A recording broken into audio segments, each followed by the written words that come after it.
யூஸ்ஃபுல்லான டிப்ஸ் பற்றி தான் இந்த வீடியோவில் பார்க்க போகிறோம். ஸ்கிப் பண்ணாமல் பாருங்கள். Welcome to my channel. இதை ஃபஸ்ட் டைம் பார்க்குறீங்கன்னா சப்ஸ்கிரைப் பண்ணிவிட்டு பெல் ஐக்கானை ப்ரெஸ் பண்ணிக்கோங்க.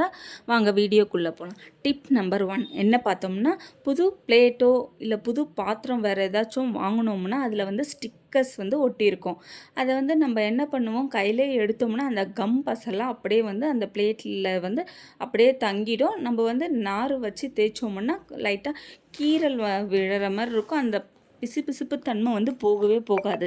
அதுக்கு நம்ம என்ன பண்ணலான்னா, வினிகர் வந்து ஒரு 2 மூடி போல் அந்த ஸ்டிக்கர் மேலே ஊற்றிப்போம். ஊற்றிட்டு ஒரு நிமிஷம் போல் அப்படியே ஊற வச்சுருவோம்.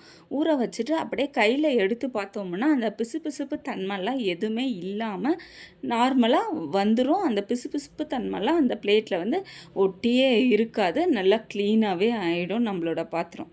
அடுத்த டிப் என்ன பார்த்தோம்னா, அதே ஸ்டிக்கரை தான் இன்னொரு மெத்தட்லேயும் எடுக்கலாம். என்ன மெத்தட் பார்த்தோம்னா, கேஸ் ஸ்டவ் இருக்கு இல்லையா, அதில் வந்து நம்ம ஹீட் பண்ணிட்டோம்னா அந்த ஸ்டிக்கர்ஸ் வந்து அந்த பிசுபிசுப்பு தன்மை இல்லாமல் வெளியே வந்துடும். அதுக்கப்புறம் நம்ம நார்மலாக க்ளீன் பண்ணுற மாதிரி நம்ம பாத்திரம் வந்து தேய்ச்சிக்கலாம். தேர்ட் டிப் என்ன பார்த்தோம்னா, சீப்பு வந்து நம்ம தண்ணியில் கழுவ தேவையில்ல.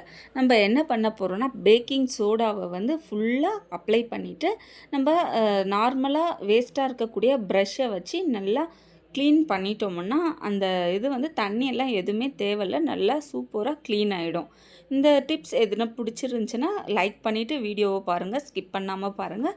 அடுத்த டிப் என்னன்னு பார்த்தோம்னா, ஐஸ்கிரீம் வந்து நம்ம ஃப்ரீசரில் வச்சிட்டோம்னா ரொம்ப ஐஸ் கட்டி மாதிரி ஆகிடும். அது வந்து உடனே பசங்களுக்கு கொடுக்கலாம் அப்படின்னு சொல்லிட்டு நினச்சா என்ன பண்ணலான்னா, ஒரு பாத்திரத்தில் தண்ணி நார்மல் வாட்டரை ஊற்றிட்டு அது உள்ளே வந்து அந்த பாத்திரத்தை வச்சோம்னா நல்லா கொஞ்சம் சீக்கிரமாகவே மெல்ட் ஆகிடும். அதுக்கப்புறம் நம்ம ஸ்பூனில் எடுக்கும்போது ஈஸியாகவே வரும். ஐஸ்கிரீம் மட்டும் இல்லை, வேறு எந்த ஒரு சிக்கன் அந்த மாதிரி ஏதாச்சும் ஒரு பொருள் வச்சுட்டு கட்டி ஆகிட்டு இருந்தாலும் இந்த மெத்தடை யூஸ் பண்ணிங்கன்னா கொஞ்சம் ஈஸியாகவே மெல்ட் ஆகிடும். பிடிச்சிருந்தால் லைக் பண்ணிவிட்டு வீடியோஸ் வந்து ஸ்கிப் பண்ணாமல் பாருங்கள். அடுத்த டிப் என்னன்னு பார்த்தோம்னா, முட்டை வேக வைக்கும்போது இல்லை ஆம்லெட் போடும்போதும் நம்ம உடைச்சோம்னா முட்டை ஓடை வந்து நம்ம வந்து டஸ்ட்பினில் தான் போடுவோம். அந்த மாதிரி இனிமேல் போடாமல் அதை வந்து நம்ம யூஸ்ஃபுல்லாக பயன்படுத்தலாம். மிக்ஸி ஜாரோட பிளேடு வந்து ஷார்ப் ஆகிறதுக்கு யூஸ் பண்ணலாம். அடுத்து சிசர் இருக்கு இல்லையா, சிசர் வந்து அந்த ஷெல்ஸை வந்து கட் பண்ணி விடும்போது அந்த சிசரோட இது வந்து நல்லா ஷார்ப் ஆகும். அதுக்கப்புறம் பேப்பர்ஸ் எல்லாம் கட் பண்ணால் நல்லாவே ஷார்ப் ஆகும். அதுக்கப்புறம் நம்மளோட நெயில்ஸ் வந்து சைடில் அழுக்கெல்லாம் இருக்கும், அதை வந்து நீக்கிறதுக்கும் இந்த ஷெல்ஸ் வந்து பயன்படுத்தலாம். அடுத்த டிப் என்னன்னு பார்த்தோம்னா, நம்ம பாத்திரத்தில் வந்து அங்கங்கே கருப்பாக கறி பிடிச்சிருந்துச்சுன்னா இந்த ஷெல்ஸை வந்து யூஸ் பண்ணி ஃபுல்லாக நல்லா தேய்ச்சி விட்டோம்னா நல்லா புது பாத்திரம் மாதிரி நல்லா பளிச்சுன்னு பளபளக்கும்.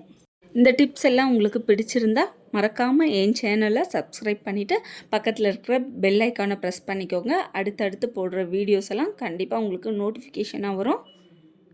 அடுத்த வீடியோவில் பார்க்கலாம். தேங்க்யூ, பாய்.